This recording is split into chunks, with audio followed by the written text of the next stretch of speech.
আমাদের ভাইদের রক্ত এখনো শুকাই নাই, সেই রক্তের উপর দিয়ে যেন কেউ এখানে শোক পালনের নামে কোনো ধরনের সন্ত্রাসী কর্মকাণ্ড সৃষ্টি করতে না পারে, সেই দিকে আমাদের লক্ষ্য। তারা যদি শেখ মুজিবুর রহমানের শোকাগ্রস্ত হয়ে থাকে, তাহলে তার কবর যেখানে সেখানে গিয়ে ফুল দিক, গোপালগঞ্জ দিকে ফুল দিক, এখানে কাজ কি ঢাকা শহর স্থিতিশীল করতে দেওয়া হবে না।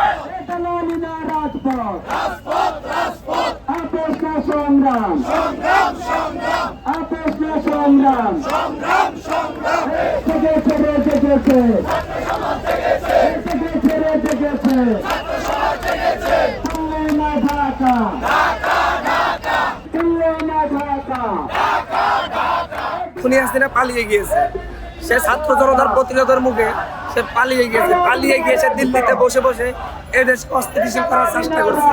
সন্ত্রাসী বাহিনীকে সে আবার রাস্তায় নামিয়ে এদেশের মানুষকে হত্যা করার ষড়যন্ত্র করছে। আমরা তার সেই সন্ত্রাসী কর্মকাণ্ডকে প্রতিহত করার জন্য রাস্তায় আছি।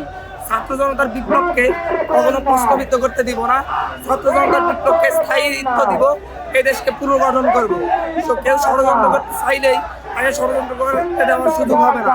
সাধারণ ছাত্র জনতা তার প্রমাণ করার জন্য এখানে দাঁড়িয়েছে।